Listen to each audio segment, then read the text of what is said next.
Hello everyone, welcome to Naira study hub. आज हम लोग डीएलएड थर्ड सेमेस्टर के साइंस के मोस्ट इम्पॉर्टेंट क्वेश्चंस की सीरीज़ को पढ़ेंगे जो आपके एग्ज़ाम में आप लोगों को बहुत ज़्यादा हेल्प कराने वाले हैं।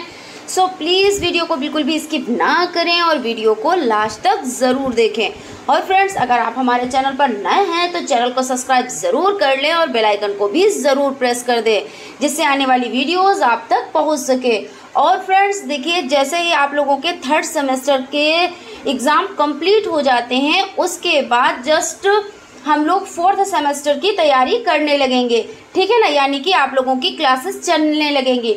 सो इसलिए आप लोग चैनल को सब्सक्राइब कर दें और बेल आइकन को भी ज़रूर प्रेस कर दें जिससे कोई भी क्लासेस आपसे ना छूटे। तो चलते हैं आज की सीरीज़ का फर्स्ट नंबर क्वेश्चन देख लेते हैं। फर्स्ट नंबर क्वेश्चन है, जीवाणुओं के द्वारा होने वाले रोग कौन कौन से हैं। तो जीवाणुओं के द्वारा होने वाला देखिए टीबी हो गया, ट्यूबरक्लोसिस यानी कि और टाइफाइड, और थर्ड नंबर पर है लेप्रोसी और फोर्थ नंबर पर है कॉलरा। ठीक है, आप अच्छे से याद रखिएगा। फिर देखते हैं, नींबू का सिट्रस कैंकर रोग कौन सा रोग उत्पन्न करता है। तो देखिए जीवाणु है जेंथोमोनास सिटी, इसको आप लोग याद रखिएगा अच्छे से। अब देख लेते हैं नेक्स्ट क्वेश्चन, दूध को दही में बदलने वाला जीवाणु कौन है। तो दूध को दही में बदलने वाला जीवाणु लैक्टोबैसिलस जीवाणु है, ठीक है ना, जो दूध को दही में बदल देता है।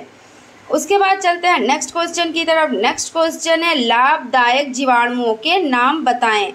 तो लाभदायक जो जीवाणु है उसमें हो जाता है राइजोबियम, लेग्यूमिनोसेरम, और देखिए नाइट्रोसोमोनास और नाइट्रोबैक्टर और लैक्टोबैसिलस। ये आपके क्या हो जाते हैं, ये आपके लाभदायक जीवाणु हो जाते हैं। कौन कौन से हैं, तो राइजोबियम, लेग्यूमिनोसेरम, नाइट्रोसोमोनास, नाइट्रोबैक्टर और लैक्टोबैसिलस। उसके बाद चलता है नेक्स्ट क्वेश्चन की तरफ, सूक्ष्म जैविकी के पिता कौन है। तो एंटोनी वॉन लीवेनहॉक, आप लोग याद रखिएगा अच्छे से, एंटोनी वॉन लीवेनहॉक सूक्ष्म जैविकी के पिता हैं। नेक्स्ट क्वेश्चन देख लेते हैं। नेक्स्ट क्वेश्चन है, विषाणुओं यानी वायरस द्वारा होने वाली बीमारियां कौन कौन सी हैं।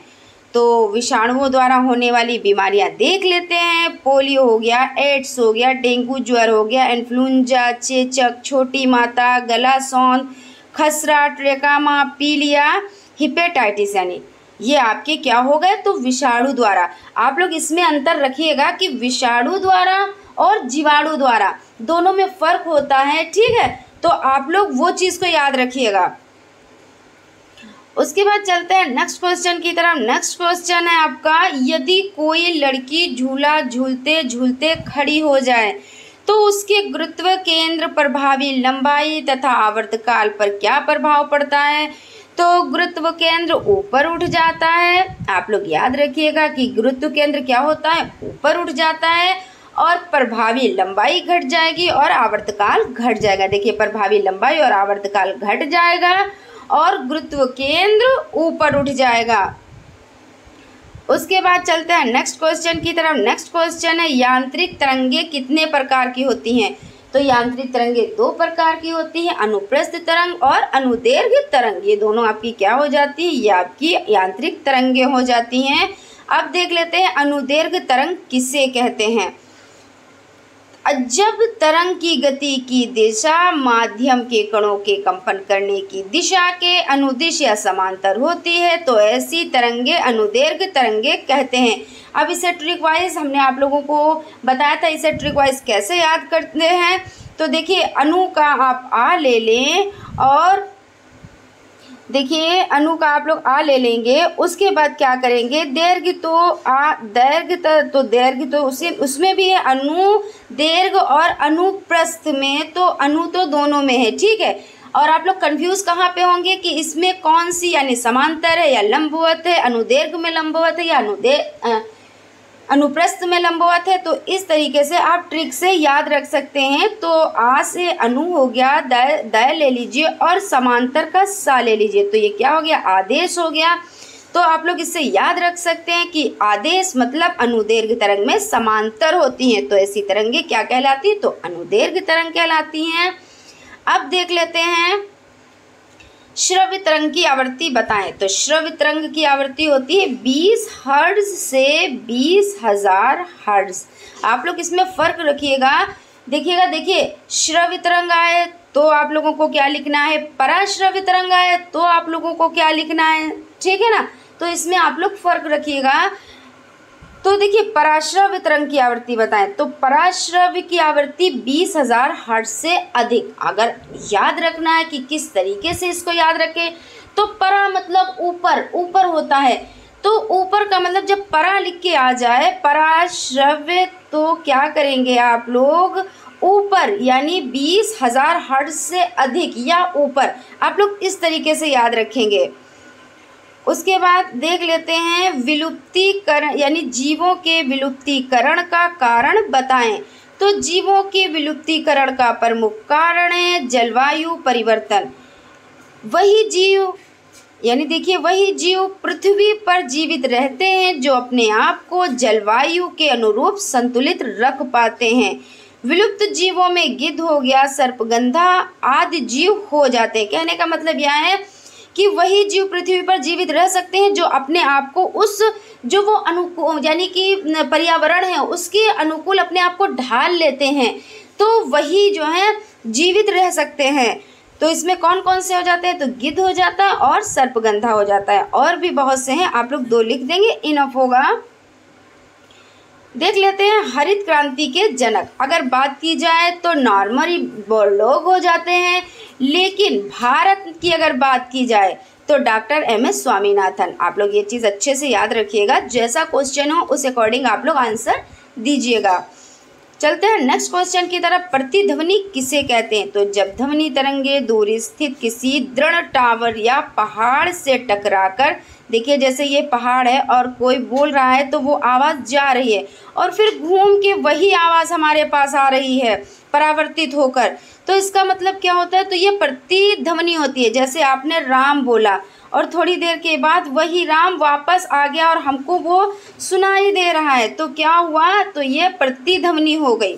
तो आप लोग प्रतिध्वनि और गूंज में अंतर रखिएगा, क्योंकि गूंज किसको कहते हैं, जैसे एक ही कमरे में आप बैठे हैं, एक कमरे में, और उसमें आपने बोला और फिर देखिए बहुत लंबे टाइम तक वो ध्वनि सुनाई देती है, तो उसको गूंज कहते हैं। और प्रतिध्वनि वो ध्वनि वापस आ जाती है और हमें थोड़ी देर के बाद वो ध्वनि सुनाई पड़ती है, तो उसको हम प्रतिध्वनि कहते हैं। अब देख लेते हैं नेक्स्ट क्वेश्चन, मधुमेह यानी डायबिटीज क्या है। डायबिटीज मतलब आम बोलचाल की भाषा में शुगर।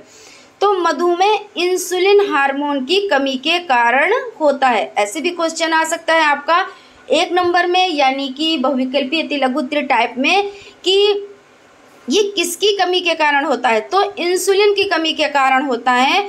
और यह एक ऐसी बीमारी है जिसे व्यक्ति के रक्त में शर्करा की मात्रा बढ़ जाती है। और इंसुलिन क्या करता है, तो इंसुलिन रक्त में शर्करा की मात्रा को संतुलित रखता है। और देखिए जब ये घट जाते हैं, जिसमें कमी आ जाती है, तो क्या करता है, तो संतुलित नहीं रख पाता है और मधुमेह यानी डायबिटीज रोग हो जाता है। उसके बाद चलते हैं नेक्स्ट क्वेश्चन की तरफ। आवर्ती तथा आवर्तकाल में संबंध बताएं। तो आवर्ती बराबर 1 आवर्तकाल, ये आपका क्या हो गया, आवर्ती तथा आवर्तकाल में संबंध मोस्ट इंपॉर्टेंट है, आप लोग इसको याद रखिएगा। चलते हैं नेक्स्ट क्वेश्चन की तरफ। नेक्स्ट क्वेश्चन पर चलने से पहले फ्रेंड्स, अगर आप हमारे चैनल पर नए हैं तो चैनल को सब्सक्राइब जरूर कर लें और बेल आइकन को भी जरूर प्रेस कर दें, जिससे आने वाली वीडियोस आप तक पहुंच सके।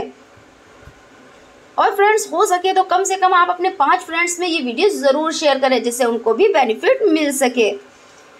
देखिए अपश्रव्य तथा प्राश्रव्य तरंगों में अंतर बताएं। तो अपश्रव्य तरंग किसे कहते हैं और प्राश्रव्य तरंग किसे कहते हैं, चलिए देख लेते हैं।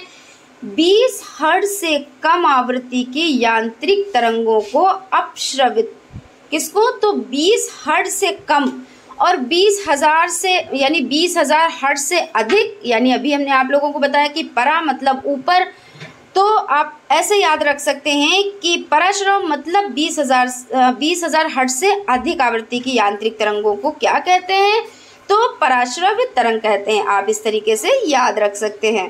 उसके बाद चलते हैं नेक्स्ट क्वेश्चन की तरफ। किसी तरंग की आवृत्ति, चाल तथा तरंग दैर्घ्य में संबंध लिखें। तो चाल बराबर आवृत्ति इंटू तरंग दैर्घ्य, आप लोग इसको याद रखिएगा, ठीक है ना। चाल बराबर आवृत्ति इंटू तरंग दैर्घ्य। अब देख लेते हैं यांत्रिक ऊर्जा किसे कहते हैं।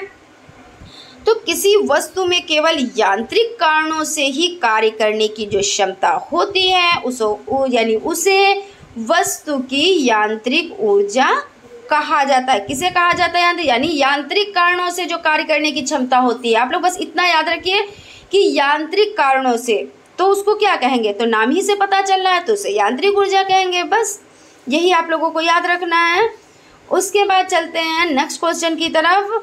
शिराएं क्या है, इनका मुख्य कार्य क्या है? तो शिराएं नलिकाओं का समूह है जो शरीर में रक्त को एक स्थान से दूसरे स्थान पर ले जाने का कार्य करती हैं। देखते हैं नेक्स्ट क्वेश्चन की तरफ, यानी नेक्स्ट क्वेश्चन की तरफ चलते हैं। किस प्रकार के तरंगों को कुत्ता, बिल्ली, चमगादड़ आदि सुन सकते हैं? तो पराश्रव्य मतलब 20,000 हर्ट्ज से ऊपर की जो ध्वनि तरंग होती है ना, वही तो पराश्रव्य तरंग होती हैं। तो उन तरंगों को कुत्ता, बिल्ली तथा चमगादड़ सुन सकते हैं। अब देखिए क्वेश्चन है आपका, किस प्रकार की तरंगों को हमारे कान सुन सकते हैं? तो हमारे कान जो सुन सकते हैं वो श्रव्य तरंगों को हमारे कान सुन सकते हैं। चलते हैं नेक्स्ट क्वेश्चन। तो अब यहाँ पे नहीं है, अब नेक्स्ट वीडियो में नेक्स्ट क्वेश्चन आएंगे। तो फ्रेंड्स आज यहीं तक। आप लोगों को हमारा वीडियो कैसा लगा प्लीज़ कमेंट ज़रूर करें, हमारे चैनल को लाइक करें, सब्सक्राइब करें और बेल आइकन को भी ज़रूर प्रेस कर दें जिससे आने वाली वीडियोस आप तक पहुंच सके।